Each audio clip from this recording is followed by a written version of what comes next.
Shalom Uvracha. Today we're going to be learning Dinei Mechirat Chametz, the laws of selling Chametz, which will be found in Kitzur Shulchan Aruch, Kuf Yud Daled 114, which has 13 chapters in it, 13 Seifim, 13 Halachot.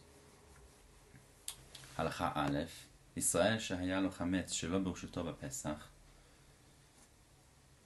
A person who had a Jew who had Chametz in his reshut during Pesach, in his property during Pesach, over b'chol rega v'rega, he is violating every moment that he's got this Chametz in his property, al bal yira'eh uval yimatzeh. So we know that one of the two isurim on Pesach, the two prohibitions, is not to see and not to find any Chametz in your property. So as long as he's got Chametz in his property, every second, every moment, he's violating the prohibition of bal yira'eh uval yimatzeh. V'chametz asur b'hana'ah le'olam, and this Chametz that was found in his property during Pesach forever is prohibited in enjoyment. V'afilu bitlo kodem b'Pesach, and even if if he nullified it before the Pesach, it was still found in his property. V'lachen mi sheyesh bo harbe chametz. Therefore, if someone has a lot of chametz that he cannot get rid of, she'eno yachol lev'aro min ha'olam, that he cannot get rid of, tzarich lemochol nochri, he must sell it to a goy. Kodem Pesach, before the Pesach. B'sha'ah shu adayin mutar b'hana'ah. We said there's a certain hour that you can no longer have enjoyment from the chametz. So we said that the hour after you cannot eat is the hour of hana'ah, and after that, no more enjoyment from the chametz at all. And he says over here to take it very seriously. We shouldn't do this sale not by rote, not as just something we do. It should be very serious. A person should have in his mind completely that he's really selling it to the goy. A clear, complete sale. And you shouldn't sell it for higher than its fit price. And after Pesach, he should come and tell the goy, pay me the debt that you owe me. When the goy tells him he has no money, then the Jew asks him back, then sell me back my chametz be'ad kach v'kach, for this amount. And it shouldn't be taken lightly. This should be done like a real business transaction. Halacha bet, number 2. The chametz that you sell to the goy, it should not be in the house of the Jew. Nowadays we know that most people keep it in their house, and we'll see why. And if the goy takes all the chametz into his house, matov, so this is even better. And if he cannot take it into his house, he has to rent to him the room that the chametz is located in. And he has to write it in the contract, Shem HaKoneh, the name of the buyer, and how much he rented the room to him.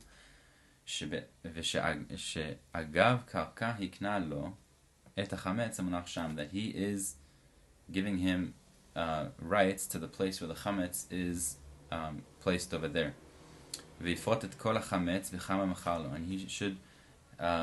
he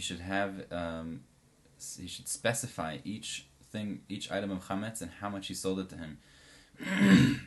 And we know today that many of the transactions, many of the documents that we use for selling chametz actually asks us to write down the items, to itemize. That was the word I was looking for. To itemize the chametz list. But he doesn't have to write the measurements of each thing. Meaning this flour has 1 cup or a certain amount of ounces per bag of food. You don't have to do that. You can write approximately how much you have of everything. וכל מה שכותב בשטר ידבר עם הקונה גם בעל פה. Everything that's written in the document, you should also speak to the buyer about it verbally. ויקבל ממנו עירבון, and you should take a guarantor on it as well. For example, money up front, a down payment of some sort. ושאר המעות יזקוף עליו במלווה. והכל כתוב בשטר, and everything should be written in a shtar. So we said you pay him, that he should be paying a upfront down payment, and the rest of the money we know, like we learned in the seif before in Bet, or actually earlier in the seif, that he will come to him and tell him how much he owes him, and he will tell him, I can't pay you, and then he will sell back to him the chametz. Everything should be written in a shtar. And he should give him the key. The Jew should give the goy the key to the room. Let's say we know that there's certain utensils such as earthenware that need to be toivel, they need to be brought to the mikveh, special mikveh for kelim before their first use. So chametz that's inside of a utensil like that should not be sold. We should not sell chametz inside of a sort of kli like that. Why? Because after he brings it back, this kli will need to be tvila again. Will need to be put into the mikveh again because it left his ownership. Halachot Daled, number 4. אם אינו יכול להשכיר לו כל החדר מפני שהוא צריך גם כן להשתמש בו. Let's say he cannot rent the whole room out because he actually needs to use that room. יעשה מחיצה לפני החמץ וישכיר לו את המקום שעד המחיצה. He should make a divider in the room for the chametz, and he should sell him the portion of the room, or rent to him the portion of the room which contains the chametz. ויכתוב כן בתוך השטר, and you should write this inside the document. גם יכתוב שיש להקונה דריסת הרגל ללכת כרצונו על המקום ההוא. And you also need to write that the buyer has permission to walk into this location whenever he wants. וגם שאם ירצה הנוכרי הזה הקונה למכור את החמץ לנוכרי אחר בתוך הפסח. And also that if this goy wants to sell the chametz to another goy during Pesach, right? Ol Yisrael b'Isur Chag Pesach, or to a Jew after the Pesach, yesh lekulam drisat haregel lelechet shama. Everybody has the right to go there. V'chen im maskir o mocher lenochri cheder. And so too, if he is renting or selling to the goy the room that you need to go in there, derech reshuto shel hamocher, he can write it that with the permission of the seller, if he wants that to be in the arrangement, then he has to write that. צריך לכתוב כן בשטר. He has to write that שיש לנוכרי הקונה וכל הקונים שיבואו דריסת הרגל ללכת לשם, that the goy, the buyer, and any other buyers that want to come there have the right to walk over there. Halacha Hey, this discusses if you are renting an apartment. אם הבית הוא אצל הישראל רק בשכירות מישראל אחר. Let's say the apartment is a rental from another Jew, your apartment. אז אינו יכול להשכירו לנוכרי לבית דירה בלי רשות המשכיר. Then you cannot rent out that room, which is your chametz room, to a goy without the permission of your renter. לכן יתנה בפירוש עם הנוכרי. Therefore he should make an agreement with the goy שאינו משכיר לו לדור בו, that he's not renting for him to live there, רק להחזיק בו כליו ומיטלטליו, only to put his things there. אבל לא יזכירו בפירוש להחזיק בו את החמץ. But he shouldn't rent it specifically to hold in it the chametz. רק סתם להחזיק בו כליו ומיטלטליו, only סתם to put his stuff there. ומכל מקום הוא משכיר בעיר. And all the more so if he is renting in the city, ייקח ממנו רשות להשכירו. He has to take permission to rent it to him. וכן מי שנוסע על הדרך קודם פסח, same to a person who's going on a journey before Pesach, ואשתו תמכור את החמץ, and his wife's going to be selling him the chametz, ייתן לה רשות בפירוש שתשכיר את החדר. He has to give her specific permission to rent out the room.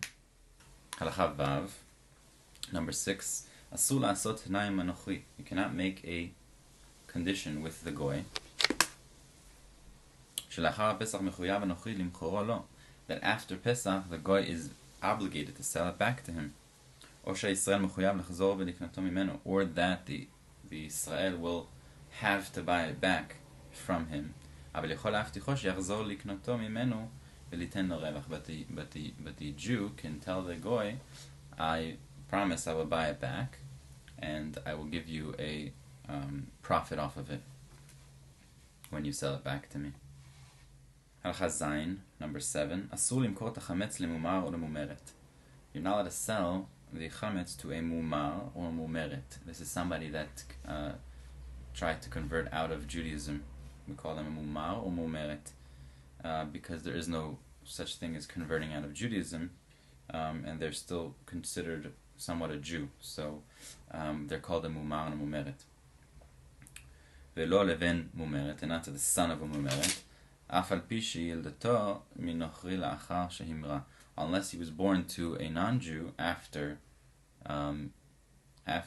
they became non-Jews. Because according to this situation, they're still considered a Jew. And then it will be chametz that a Jew had during Pesach, the asur ba'ana'ah, and it's prohibited in enjoyment. Halacha chet, number 8. A person who has chametz in another place, or in transit, for example, on a cargo truck or on a ship somewhere, he can also sell it connected to the things he's going to sell back at home. And of course he should make it hefker also, Gam ken bifnei bnei beit din, before a court, or shlosha anashim, or 3 people.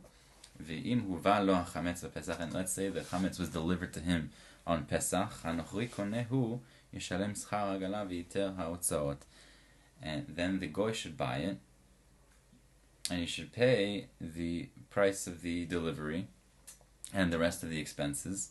Ve'im huva lo chametz asher shalach lo lenochri schora. And if it was brought to him chametz that a goy sent him as a product, as produce, and if he didn't even request it or he didn't know, a goy should buy it off of the person delivering it, and he should give him what he asks for. The Jew should not get involved in this at all. That and on the contrary, he should make the whole thing hefker. He should make it up for grabs. Gam ken bifnei bedin, also in front of a bedin, or bifnei shlosha anashim, or in front of 3 people.